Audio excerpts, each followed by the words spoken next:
Good morning, or good afternoon, or good evening, wherever, wherever you are. Good morning, good afternoon, good evening. Um, so today, I woke up this morning just really feeling grateful um, that I'm a recovered addict, alcoholic addict. What a life. That those of us who have found this way get to participate in helping others, in finding our own freedom is amazing. And if you've never lived, uh, well, some of us, the hell some of us have lived in. And I don't just mean the physical hell, of the places we ended up, but I mean the actual, emotional, mental, spiritual hell that some of us lived in. What you would understand why many of us in recovery are so grateful. We got out of that hell, and the crazy mind, the crazy thinking, you know, always angry, always afraid, always trying to manipulate and control the world. What a place to be. And no wonder we drank and used. I mean, my gosh. So, I'm just grateful today. I'm grateful that I get to help others. I'm grateful that I get to have quiet time. Imagine the life I came from was, always trying to be busy, trying to keep going, trying to get shit done, and now to be able to just sit quietly is beautiful. So, you know, to pray, to meditate, to, for me, I like to hang out with people that are like-minded in a sense of, have this connection with their higher power, however it looks. I really enjoy Muji and Ramdas and, Eckhart Tolle and, and of course I love, you know, many of the 12-step speakers, because their story is not sophisticated. It's not, it's really a story of our story. We all have very similar stories, which is a story of, you know, life was really not working for us. Life was screwed. Many of us had lost our families and lost our way so that story of surrender, you know, which came as a result of the, things being really screwed up. That surrender story is amazing. So I love hearing that story over and over again, and you hear it in the 12-step world. You really do. If you're not part of that world and you want to kind of experience that, there's just go online and Google, 12-step recovery or AA recovery, and there's tons and tons of YouTube videos. There's tons of speakers that will share their experience, and if you want to see, heck, do I qualify? Am I an addict, or am I somehow living in denial? Go listen to some of those speakers because they tell it, gut wrenchingly truthfully, how they resisted and how they lived in denial and how they said, no way am I going to surrender. And they, until they finally had to. Many of us really had to be mangled pretty badly to get there. So I'm grateful. I really am. Last night I got to have some fellas in my house and we did, a big book reading. We studied the chapter called "We Agnostics," and it's so good. If you don't have a big book, get one. This is a small version, but just get one and read it. Even if you're not part of the crew, you'll find. Do you know what happens lots of times?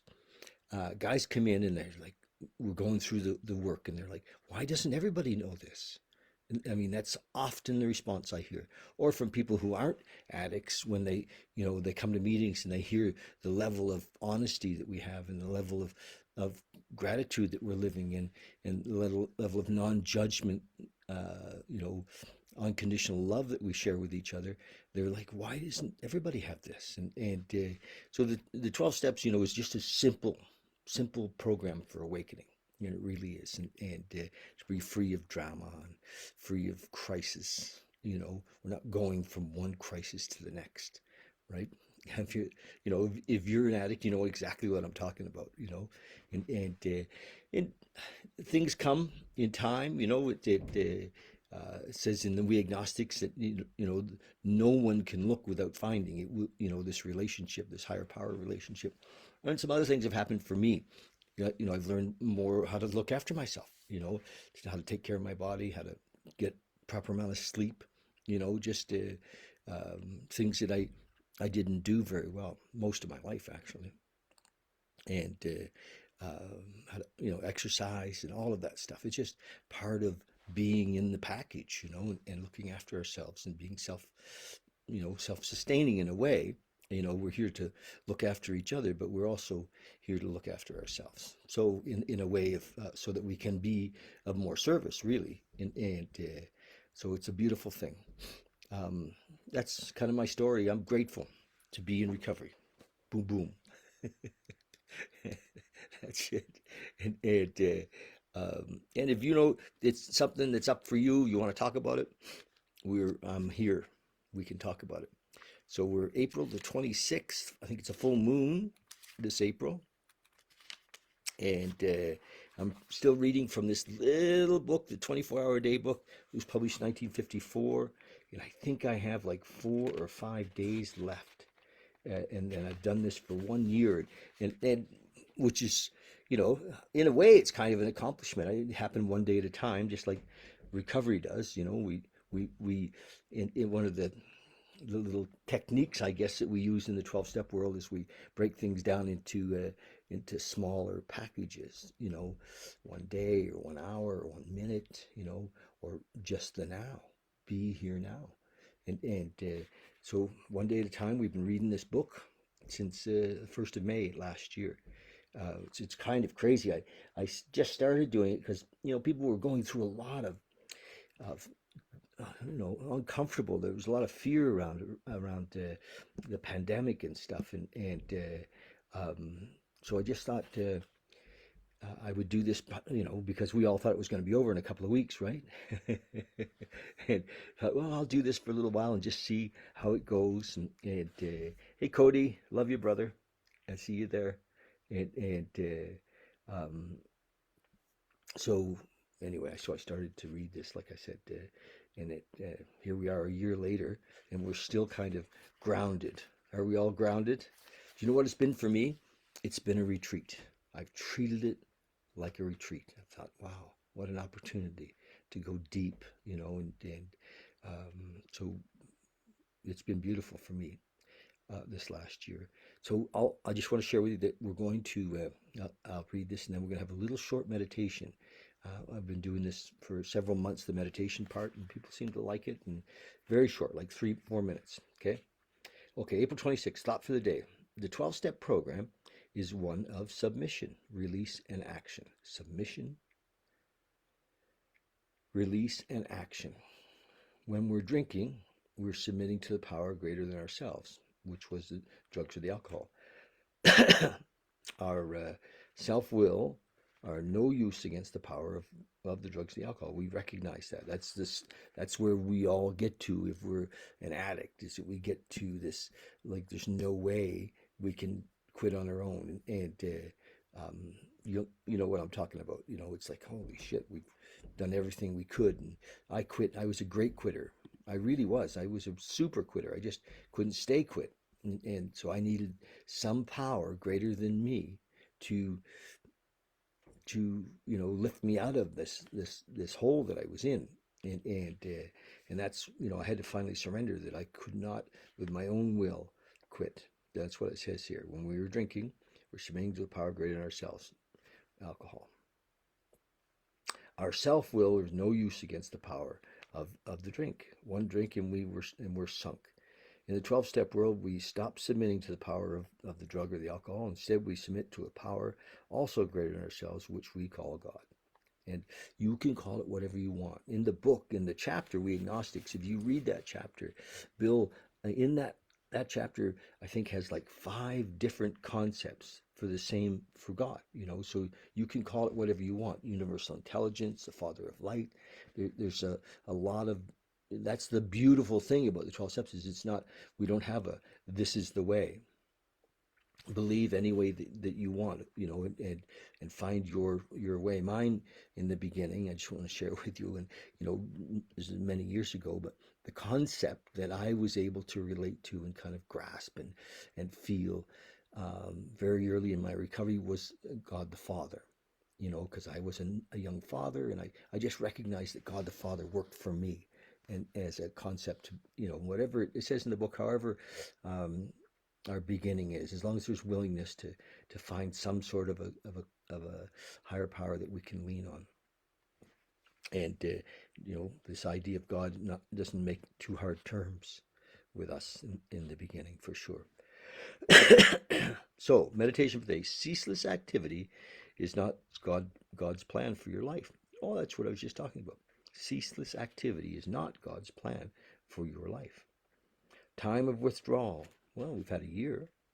Time of withdrawal for renewed strength are always necessary. Wait for the faintest tremor of fear and stop all work, everything, and rest before God until you are strong again. Deal in the same way with all tired feelings. When you need rest of the body and renewal of the spirit force, then you need rest of the body and renewal of the spirit force. St. Paul said, I can do all things through him who strengthens me. And that was a reference to, St. Paul, I guess. That's from the Bible, which is fine. I mean, we all need to lean on the teachers that went ahead of us. This does not mean that we are to do all things and then rely on God to find strength. It means that you are to do all things you believe God wants you to do, and only then can you rely on his supply of power. So, service, baby, working with others, it's an amazing opportunity that we have to give this away as we grow into it. Prayer for the day: I pray that God's Spirit may be my master always. I pray that I may learn how to rest and listen, as well as how to work. We're talking about concepts of God, and one of the things that it talks about in the 12-step book, just the paragraph before the third step prayer, and it uses a concept of God the employer, and I always like that. I've enjoyed that concept of God the employer, and it works for me. 1 second, I think I have to sneeze.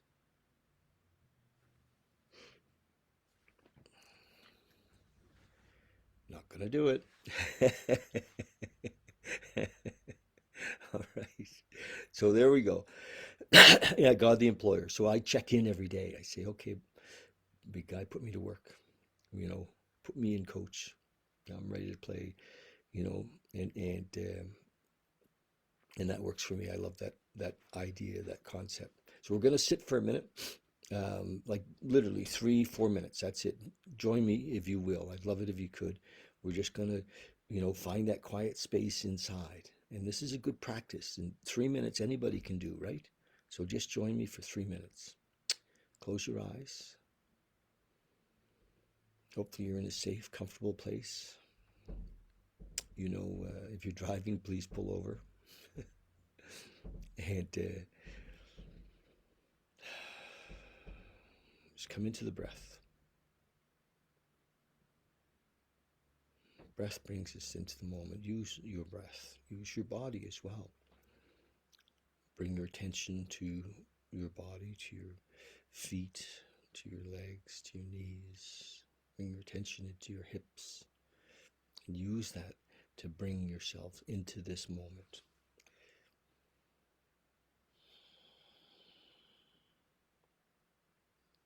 Eventually, we master the mind through meditation. Because when we're sitting quietly, thoughts will come. And we just let them go. We just gently let them go. No resistance, just letting them go. And we realize that we're not our thoughts.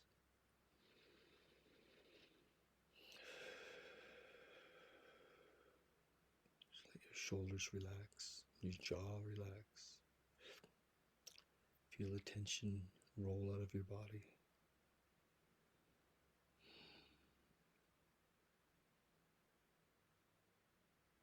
Just let go of all past. Let go of all identities. For this moment, we're not somebody's husband or somebody's wife. For this moment, we're not somebody's mother, father, son, or daughter. Let go of all identities. For this moment, we're not a doctor, we're not a laborer, we're not a driver. We're not employed or unemployed. We're not old, we're not young. Just let it all go.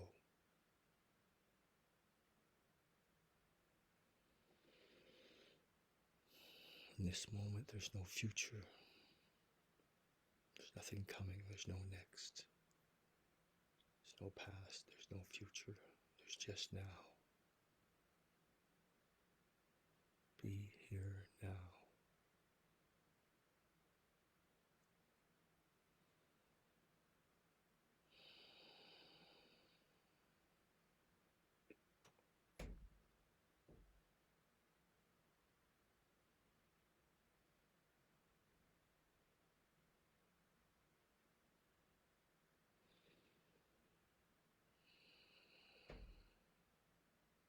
Just come back to the breath.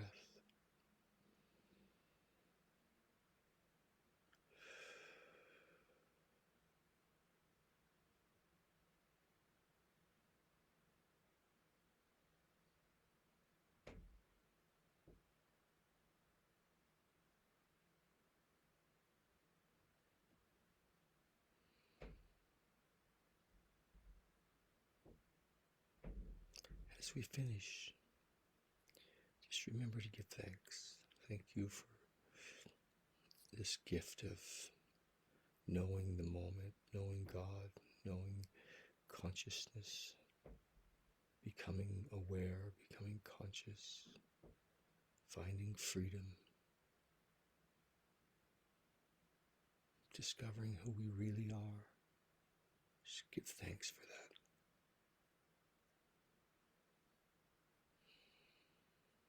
Thank you. Love you.